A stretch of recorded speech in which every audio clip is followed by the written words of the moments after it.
Hey guys, Nick Ritchie here. Welcome to the Facebook Ads for Service Businesses course. I'm really pumped to be sharing this information with you and going through this course with you and helping you to take your Facebook ads in your business to the next level and helping to drive those leads that are ideal for your business and ready to hand over their card to sign up to your services. So we're going to be breaking it down into 5 steps. Now, you may have gotten our cheat sheet. We've sort of outlined the 5 steps, but we're going to be going into detail on the 5 steps to profiting from Facebook ads. So step 1 is customer research. This is really important, so don't skip over this. This is probably the most important aspect. A lot of people think they know their customers, but in actual reality, what their customers want, what their problems are, what they really desire is usually hidden below the surface, and we only discover that through effective research. And we're going to show you a lot of different ways where you can do your research. I'm going to basically guide you through each step along the way. Step 2, we're going to create your bait. So your bait's got different names. It's your offer. It's your sort of your one thing, your ideal, the ideal program or service that your customer wants. That if they didn't grab it now, they'd just be crazy. They'd just be crazy not to grab it now. So it's an irresistible offer. So that's why we got that in there. Step 3, we're going to build your funnel. So I'm actually going to show you not only how to piece together the funnel, but how to build landing pages from scratch using really simple editors that are a lot like using a PowerPoint. So if you can use a PowerPoint, then you can make a landing page in 30 minutes or less, even if you don't have a website. If you do have a website, you can just plug it in and go using the same software. But this is very low cost, very easy way to build out the steps in your funnel. Step 4 is crafting your Facebook ads. So we're actually going to go into the exact details step by step and how to craft your exact Facebook ad for your service. And we're not just going to go into one type of Facebook ad. In this course, we're going to deliver end-to-end sales funnels that include the Facebook ad, the landing page, the thank you page, all the steps in the funnel that lead you to waking up in the morning with tons of leads in your inbox, with people ready for you to call them up or ready to come down and take you up on your special offer and start using your service. So that's really what this course is all about. Then in step 5, you can have the best lead generation system in the world. But if you're doing nothing with those leads, or if you don't know how to convert them, then your whole system can fall over. So we wanted to make sure that we're not just delivering training on how to generate leads, but we also wanted to help you optimize your sales. So whatever you're doing right now, whether you think you're doing great at sales or you're good at sales, I'd like you to throw that all out the window, have an open mind, because by the time we reach step 5, we're going to teach you some cutting edge NLP based sales. That's nothing tricky icky. There's no special sales tactics. It's just helping your perfect average customer establish what it is they most want in their mind, and helping them see that by taking you up on your service, they're going to get that thing that they most want the quickest way and easiest way without the usual problems. So we're going to launch into step 1 in customer research. Oh yeah. So let's get into it, guys. Now, the way you want to complete your customer research is we really want to put ourselves into the into the mindset of Sherlock Holmes. We want to be picking up that magnifying glass. I don't think anybody uses magnifying glass anymore. We want to be, looking through that looking glass, and we want to find what it is exactly that is the root cause of someone's problem. And the best way to do that is to sit down with someone, okay? So we're going to go into that in a second. But really, the question is, who's your perfect average customer? The reason I wanted to outline that question is because we're not looking to sell to everyone and anyone. Because with that approach, you end up selling. You try to sell to everyone, and you end up selling to no one. Okay. That's how I remember when I first started. I was a personal trainer. I was like, oh, well, I got great results. I can help anyone get results. So I'd tell anyone that I could get results for everyone, instead of sharing that I specifically help women lose weight, tone up, get strong, and feel totally confident when out at the beach with friends, or when they're out clubbing with their girlfriends. At the time I was really young, and really narrowing in on my market, and that actually helped me to not only can you make more money because people see you as the expert in the area, and if you've done our Facebook Foundations course, you would have been through the local expert module, and you would have discovered that by putting yourself into that local expert status, you actually can charge a lot more for your service, because of course any expert of course requires a premium. So now, surface versus core values, I just mentioned a whole bunch of surface values too. So when I said that once I actually got my core offer, my niche market down pat, people used to ask me what I did, and I said, I help women tone up and get fit and get a lot stronger, pretty much so they can feel comfortable in a bikini. So that's surface values, okay? So like feeling ending up in the beach in a bikini, yeah. So that's like a surface value. Getting strong is sort of a surface value. Getting fitter, like being able to run a 10k and flat time, that's a surface value. Whereas a core value is like she wants to feel comfortable in her own skin. That's a core value. Maybe she wants to feel free from judgment of herself, free from judgment from others, and her perception, as she walks through her life. She wants to feel free from that, like not holding on to that when she walks into a room wondering what other people are thinking. Instead, she's just like, you know what, I don't care. So she wants to be free from that. That's a core value, freedom. And so we're really looking for our core values that a perfect average customer has. And you can imagine that this person's like an avatar. If you imagine in your mind, you got this perfect person, Sandy, she's 22 to 27 years old. She likes going out with her friends on the weekend. She likes to stay active and fit. She hasn't quite found, say, a fitness center that she really can believe in, that they can provide a service that she really wants. This is a gym example. Maybe you're a hair salon. Maybe you're wanting to find that perfect customer. Maybe it's a female. You work mostly with females. She likes to go out to different events. Goes out to balls and socials and does a lot of charity work. And maybe she's somebody who has got a big network. Maybe she's in with the community, part of the council community, one of the representatives. And this particular person is a professional, but she likes to let her hair down on the weekend. And some of her surface values are that she likes to look clean and professional, that she likes to stay fit and healthy because it keeps her mental clarity up. But some of her core values are that that really she wants to be accepted by the community. She wants to make a difference in the world. She wants to contribute beyond herself.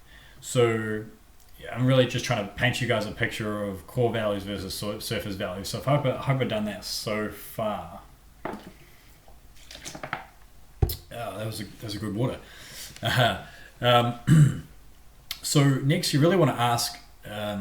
You want to ask different people, people who fall into your target market. You want to sit down with them and you want to ask, what are their main problems? What are their dreams? What are their needs? What is the one thing they want to know or have? What do they want to know about the most? Is it to keep their hair straight, to have no more back pain, to be able to get super strong at their squat, whatever it is, right? What do they want to have? So we do proper research by asking really specific questions to at least 2 people that are in our potential market. I'm just going to pull this hoodie off to get warm out here. Sun's shining, blue skies. So nice. So at least 2 people. So you want to sit down with this person, go to a coffee shop, sit across from them or sit next to them and ask these questions. They can include previous customers, but really make sure that they answer the questions thinking back to before your services are rendered, before they started working with you. Don't ask questions of your current customers because their experience is already biased because they already know, like, and trust your business and you and what you provide. So so you don't want to ask leading questions either. So you don't want to be like, you wanted to lose weight, is that right? Or so you wanted to straighten your hair, is that right? Or so So you wanted to pretty much fix your back pain, is that right? If you do that, then you don't get the right answer, okay? Because they're going to be agreeable, but you really want to ask open-ended questions. You don't want to ask multiple questions either. Like, so did you want to work on back pain, or did you want to work on knee pain? Or like, did you originally, was your original problems, were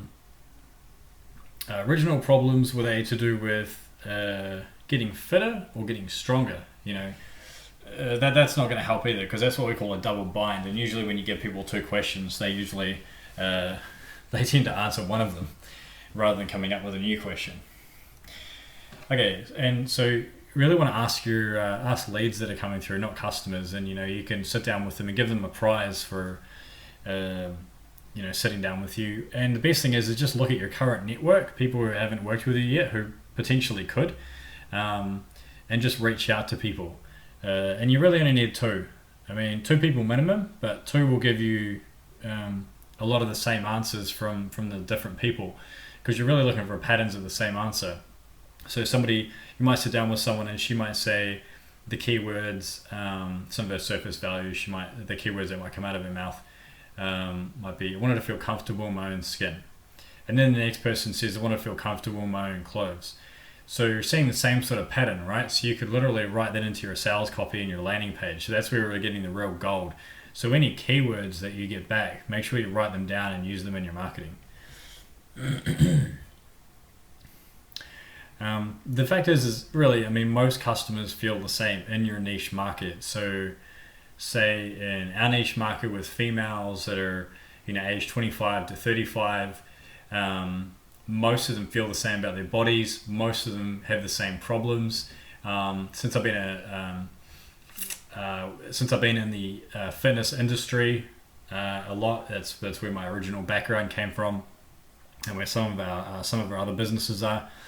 The truth is that after a while you start hearing the same problems from different people over and over again, and so it becomes, you get this really good idea about what it is. But don't think just because you've been in the industry a long time that you understand your customers. It's still a good idea to sit down and do a little sample size with a couple of people and get inside their head, because you can do that, and like it says there, you can get inside the head of 90% of your audience without ever even speaking to them, just by getting those asking the right questions. So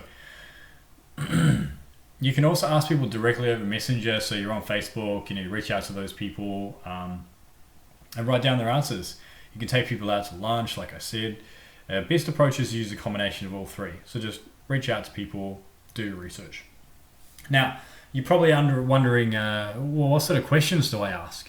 And there's 5 key questions that you want to ask, okay? Question 1 is the problem question.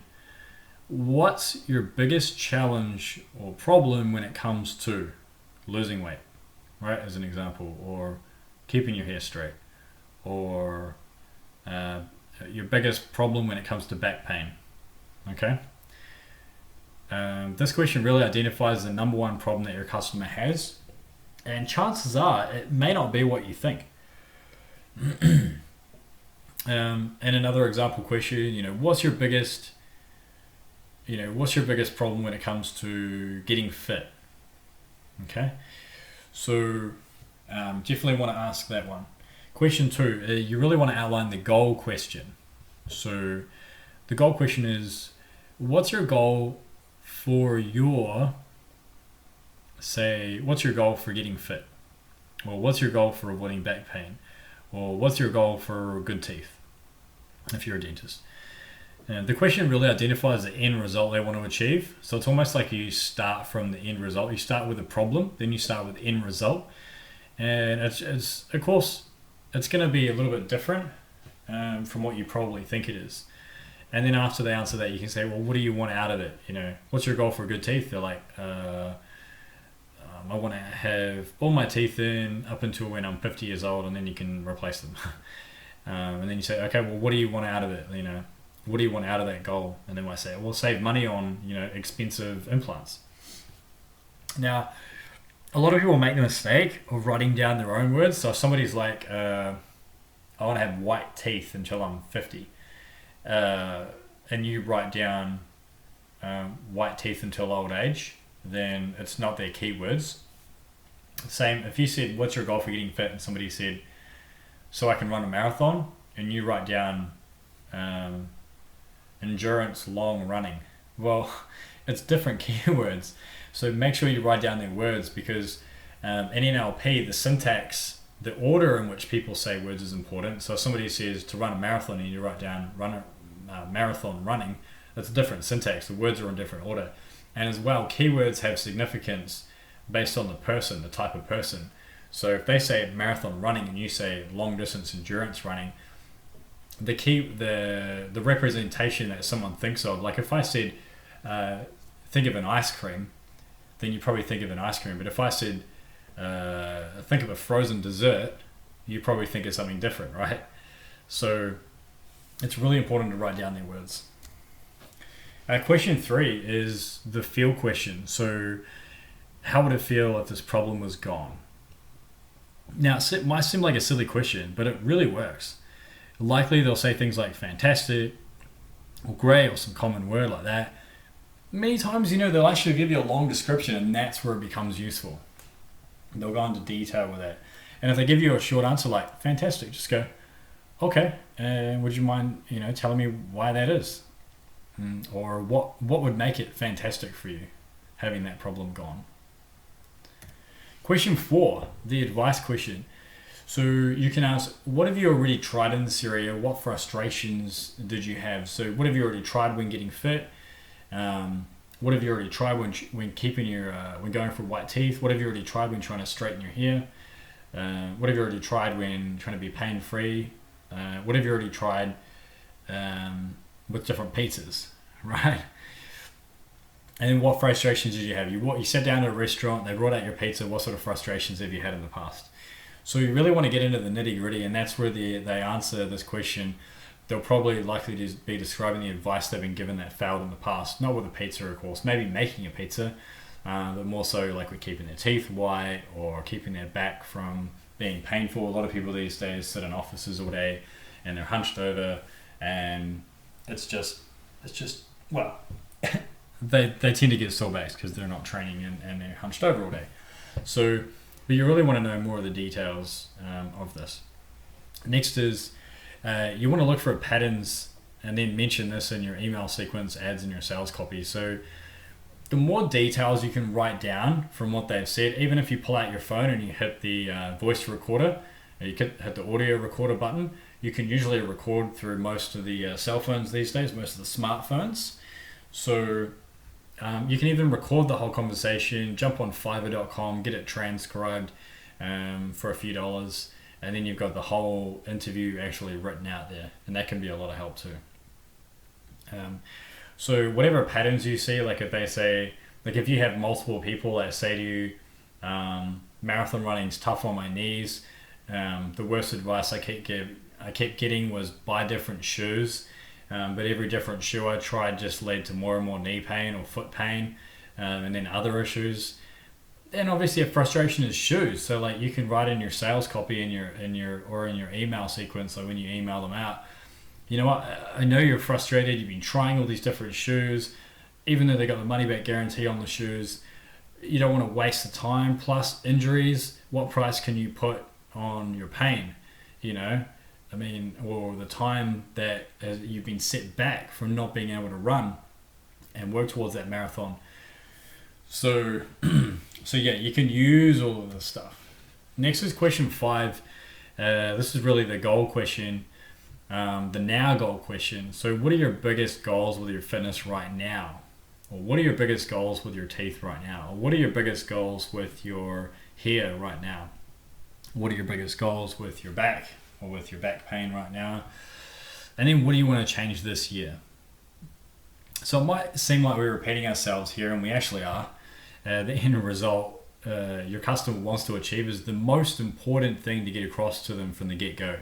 So asking in a different way actually helps you gain more clarity on what the customer wants. So, if initially they said, my end outcome is to be able to lose 10 kg and run a marathon of the year, and then when you ask them what's your biggest goal with your fitness right now, they say losing the first kilo, or losing the first 5 kg, and running my first 10k. Well, that's a different way that they've shared the same goal with you. They've just cut it down into a different time bracket. And then if they say, what do you want to change this year? And they say in a hair salon example, they say, well, I really want to take control of my hair, make sure it's straight every day, rather than being frizzy because it just drives me crazy. Okay, whatever it is. You're going to get different answers depending on the question you ask. Sometimes you ask the same question later and somebody will give you a different answer. So what to do with these answers? So we're actually going to make your bait, which we're going to cover in step 2. We're going to make your bait match the patterns in these answers. So let's say you sell chiropractic work. You might be thinking your customer wants the best price, but your research shows the biggest problem they have is actually ongoing back pain. So you don't want to start off by being like, hey, we're the best priced chiropractic in town, grab our cheap offer, because that's not really what they're interested in. Well, their biggest problem is ongoing back pain. So you might, at this point, you might create 7 amazing hacks for eliminating back pain without nauseating drugs. That really provides value for your customer. And that could be an ebook, a cheat sheet, it adds them to your email list, and then of course you email them out with some more value, and they eventually see that you're the expert. Or it could just be a program, 7 amazing hacks for eliminating back pain without nauseating drugs. That's a program, they sign up for it, and away you go. We're going to get into more detail with bait later. So now you've really helped and educated them, which means they now like, know and trust you more. And by giving them that ebook or that bait, that little low-cost offer, this really helps pre-frame them from buying from you, because the next time they need to have their back pain fixed, you'll be top of mind. So you can really promote your services in the bait or the freebie email follow-ups. You can promote it in the retargeting or even on the call or consultation. And we're going to show you ways to do all of the above during this course. Now, next up, I want to show you how to run a quick customer research survey. Okay, been getting a lot of water in today. So surveymonkey.com. So jump in there, sign up for a free account, follow the prompts to create a simple form using the 5 key questions. So let's jump in and do that real quick together. You'll be able to do this real simple, but let's just have a quick look here. Monkey, surveymonkey.com.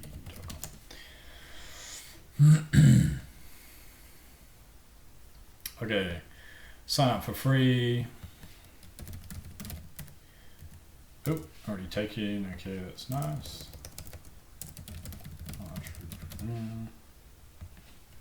Oh, already taken. Let's put 1 on the end. Password.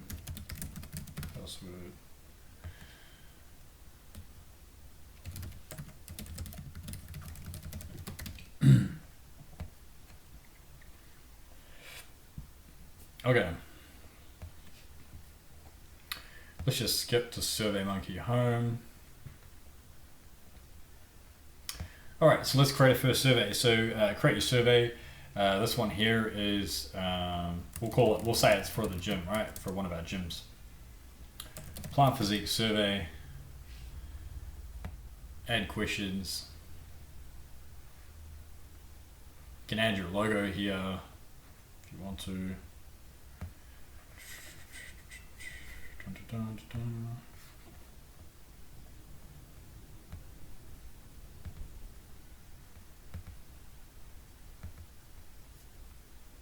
Alright, let's find it. Logo.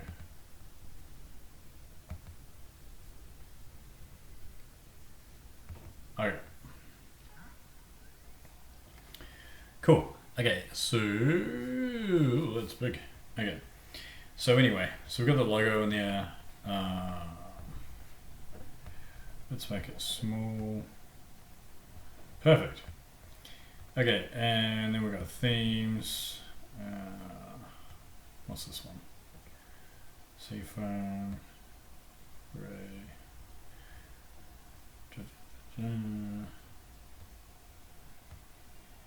Charcoal. Yeah, so we probably need to use like the white logo, right, for this one. But anyway, so you can add a page title. Call it customer satisfaction survey. Just making this up off the top of my head, just to show you guys how easy it is to put this stuff together. Question 1, we'll just say, what is the main reason you attend Plant Physique? Boom, boom, boom. Female only training. Short 30-minute workouts.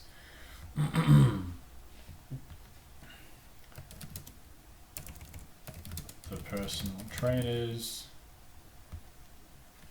Other. And then, boom.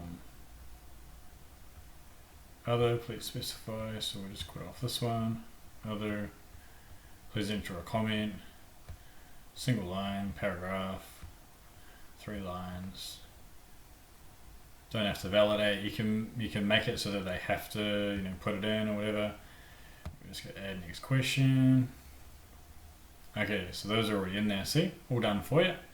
So you guys can see it's really easy to create a form. Once you've actually created your form, just go done. Obviously, you have to save the question if you're going to finish, or just hit cancel. Hit done. Dun, dun, dun, dun, dun. Save that. Go next, and literally or remove the logo. Okay. Remove the logo. Done. Done. Next. Okay, get web link. Get web link is the simple way. Copy it, open a new tab, and let's see how it looks. Okay, let's copy. Control C.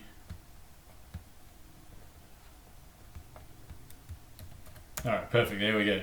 You can put this into email, you can put it into your Facebook group and your Facebook page. You can do a prize draw, so at the end you can have them enter their name, phone and email, and they can go in the draw to win just from completing the survey. So lots of easy ways. They can select the answer and then done, and it's nice and easy for you. So that's a nice easy way you can put together a survey. So very good. Let's sign out of there. Let's jump over to our points. Okay. So you guys can see how easy it is to set up SurveyMonkey. If you don't want to use SurveyMonkey, you can get a free Google Docs account and use Google Forms. I want to show you guys how to do that because that one's a pretty easy one as well, but SurveyMonkey's nice and quick. You can actually email your survey out to your email list. Like I said, you can post it on your Facebook page or your Facebook group. Send it directly to the people who are in your target market through Facebook Messenger, but don't spam. So you only want to send it to like 10 people at a time if you're doing it through Facebook Messenger, but just send it directly to people. So if you're going to do a customer research survey, then yeah, just ask people first, like, hey, how's it going? I'm just doing a survey for as a market research survey. Just wondering if you'd mind helping with it. Everybody, if you complete the survey, you'll go on the draw to win 6 weeks of whatever, right? So just a little bonus, like you can do a prize draw there. It doesn't have to be something big, just something that might encourage people to complete the survey. So here's the 5 key questions again. So the first one was, what's your biggest challenge or problem when it comes to? Second one was, what's your goal for and what do you want to get out of it? 3, how would it feel if this problem was gone? 4, what have you already tried in this area in the past and what frustrations did you have? And number 5, what are your biggest goals with your fitness, or what are your biggest goals right now? And what do you want to change this year? Now, this next step is, I was blown away when Facebook launched this, and I got into it and I just nutted it out and worked out how to work it. But this is amazing. It's called Facebook Audiences. It's a tool in your business manager. In our Facebook Foundations course, we taught you guys all about how to use the business manager and set up your ads manager and all that sort of stuff. But essentially, you select the country you're in when you're in there. You search for the pages of your competitors, and you search pages that aren't your direct competitors, but the same places and areas where your ideal customer would hang out. This gives us so much data. So let's jump into this because I'm really excited to show you guys this. It's a fantastic tool. Fantastic tool. Okay. So let's jump over to Facebook. Okay. So we're going to go into all tools and we're going to go into audience insights under plan here. So go into audience insights under your business manager, so business.facebook.com. Just select everyone on Facebook. Go to, I usually X off the United States because we're in the New Zealand area of the world. So we'll put New Zealand. Now I also want to put in Australia because New Zealand's sometimes too small, so the targeting doesn't work, but Aussies and Kiwis are pretty similar. So let's say, for example, that if we're running, let's say, for example, you got Tiki Taka at the top, but let's say, for example, we're wanting to have a look at, say we're running an ad for Tiki Taka and we want to see what type of people will be interested in the tacos, right? And find out more about our customers, what their ages are and stuff like that. So what we can do is we can search for, what's a Mexican restaurant? We could search for Mad Mex. I think they're really popular. Mad Mex Fresh Tacos. Okay, so that's Fresh Mexican Grill. So Tiki Taco does Mexican, and so does Mad Mex. So we want to look at our competitors and see what's going on there, and how we can, how we can make the better. So we've already selected the country. Select your pages of your competitors, and then we look at pages that aren't our direct competitors, but same place in areas where your ideal customer would hang out. So let's say that your ideal customer is somebody who eats Mexican food. They like, pretty fast food, boutique food, that type of thing. They don't want to eat maybe McDonald's, maybe they do, but they love getting Mexican food. So what this tells us is that if we were to target 35-year-olds here, we're not really going to do that well, okay? So the people that are most interested in Mexican food, especially Mad Mex, or the people that have liked their pages and showing interest in that, is people aged from 18 years old through to 35 or 34.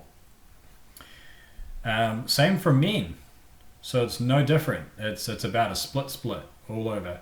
So that gives us some really good insights when we're going in and crafting our Facebook ad later on. We can use all this data to make sure that we're not targeting like 55-year-olds, because most our leads, most our great deals, we're going to get the lowest cost per lead by targeting people from 18 to 34 years old, and we can run our ads directly to that audience. So that's awesome. Hope you guys are getting excited by seeing this. If you've never seen it before, then awesome source, but we'll get into how this applies to your Facebook ad later. But this is all very important stuff. So you're taking notes on the pages, you're saving them. So this one here, so what this tells us here is that we've got Mad Mex Fresh Mexican Grill. So that's a restaurant. Now the same people that are interested in Mad Mex Fresh Mexican Grill are also interested in General Pansco. So let's have a look here. And let's see. Okay, so these guys are a clothing store, Global Trend Hunters. Okay. Yeah, so we can see these guys here. They sell clothing. Okay, cool. So we may not necessarily use those guys in our targeting, but we would use Nando's, right? Nando's, I mean, they're not Mexican, are they? Peri Peri, I'm not sure. Don't quote me on that. Okay, it says African and Portuguese, so you can let me off the hook about that one. But we can see here, so people who love Mad Mex food probably love Nando's as well. So we're gonna note down Nando's, and we're gonna use that in our targeting later, okay? All right, what do we got here? Guzman, Y, and Gomez. Let's have a look. Ah, awesome. So we got these guys here. They do Mexican food as well. So We definitely want to target these guys as well. They got 150,000 likes. They look like they're a franchise. So awesome. So this is another one. We're going to note these guys down. So what we're looking at here is we're looking at places where our ideal perfect customer already shops, so that when we run our Facebook ad, our ad only gets shown to people who shop at those places. What that means is that instead of your ad going out and your advert or your offer getting shown to everyone, even people who only eat vegan food, or people who only eat paleo food, or people who only eat desserts all the time, okay? Instead of wasting money showing your ad to people who have no interest in what you provide, we're only going to show your ad. By doing this, you're only showing your ad to people who are most likely to buy what it is that you're selling. So I'm totally excited by this. This transformed our businesses, being able to target with this amount of accuracy. And let's face it, you can't do that. Like if you're driving down the road, down a highway, and you see a billboard, that billboard's showing up to everyone.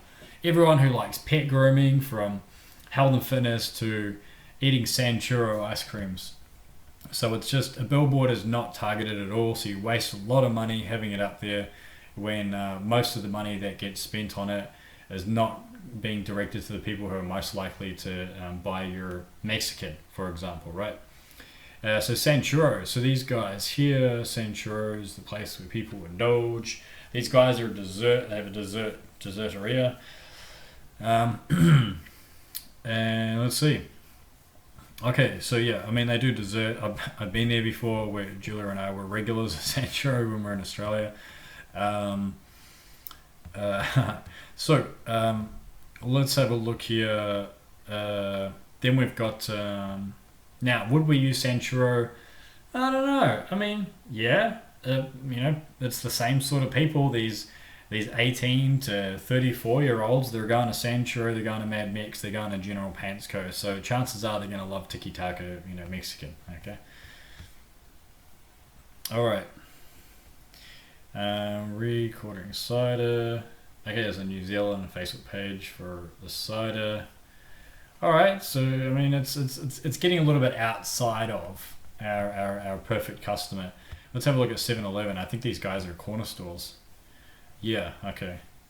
So yeah, I mean, we could put these guys down. I mean, if they're going to like a 7-Eleven page, the chances are they'll probably like your food. But I'd probably stick more to the Mad Mex, etc. Now let's quit off that. Let's look at health and fitness. Let's say it's a female who wants to get a bikini body, right? Whatever that is.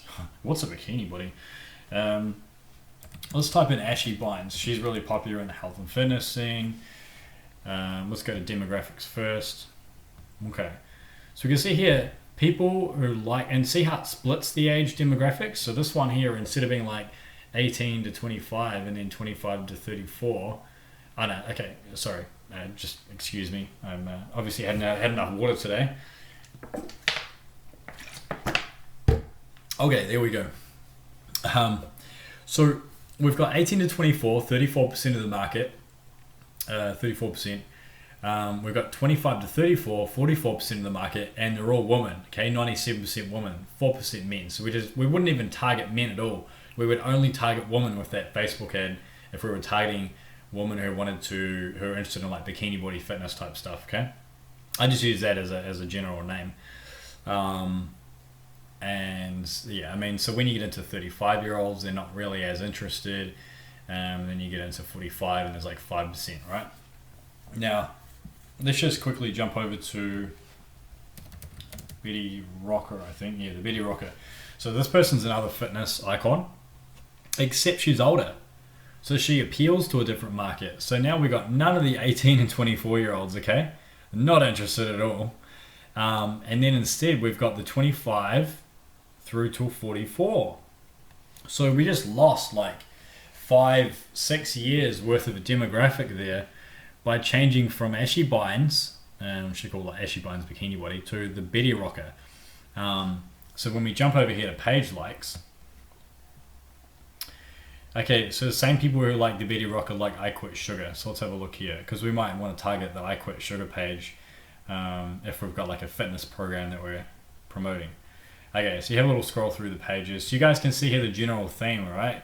We've got Kayla Idsneys. Oh look, Ashley Bynes has popped up. So we could target the Betty Rocker and we could target Ashley Bynes in the same category if we wanted to do like more of a broad target. Like if we wanted to target 18 through to 44 years of age. 34 years of age. Sorry, hang on, let's have a look. Betty Rocker.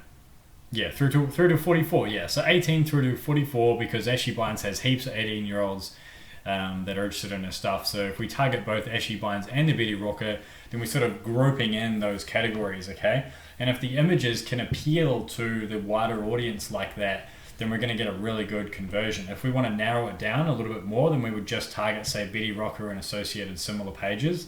And where our images and our Facebook ad would be like of an older woman. Let me just show you here quickly the difference between the Betty Rocker page and the Ashley Bynes page. Okay, so Betty Rocker, see? So she's a you'll notice her style here as we go along, right?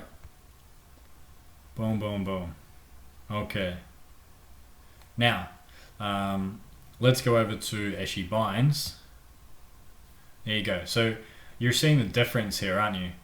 As we're going through it. A difference in the type of marketing, the way they're presenting themselves. It's a different style. So you're going to get a different type of person will like that versus another type of person. Okay, so that gives you guys an idea why Ashley Bynes has more 18-year-olds following her, and why Betty Rocker has more 25 to 44-year-olds. So still quite a large bracket, really, when you think about it. Now, if you're asking yourself the question, do we target people do we target 10-year age gaps, like 20-year-olds to 30-year-olds, or 18-year-olds to 28-year-olds, and then 28-year-olds to 38-year-olds? You can if you want to segment, but segment based on the demographic research that you've got in here. Okay. All right. Another industry. Yeah, I mean, say if you're in here in beauty. What have we got in Australia for hair salon? I think Losso. I think I've heard of them in Australia. Oh, maybe not. Let's do a quick search, right? Top hair salons in Australia. LSU, Oscar. Let's just try Gritty Pretty, right? Gritty Pretty is a website. Okay, sure. So 25 to 34-year-olds like this one. This is for like a hair salon. Okay, so it's just too small. The demographic's too small. Okay, let's scrap that one for now, because obviously I don't. I'm very good at broadly looking at those. Algeria, okay. So these are all quite wide demographics. Not really showing us too much here. So let's have a look at chiropractor. So you're sort of thinking about the type of people that would be interested in chiropractor. People who are interested in back pain, like Nurofen or codeine. How do you spell codeine? Nurofen.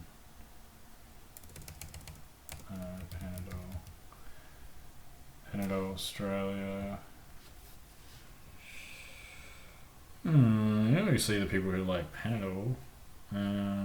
Okay. Then good guys. Okay, so yeah, that doesn't really give us any details there. But when you spend some time, and this is what it's all about. Sometimes you put something in there and you'll be like, well, it doesn't work at all. And even while you're watching this, you might be thinking, come on, Nick, there's way better ideas you can come up with. And that's great, because that's what it's all about here. It's about do a little bit of research, do a little digging in, see what you come up with off the top of your head without, pulling out your notes and checking on your targeting. So that should give you guys a really good idea of how to use the audience insights. So let's take a look. All right, so we're into create your bait now. So I hope this has been a really useful step for you guys. Now that we've completed step 1, next we're going to get into creating your bait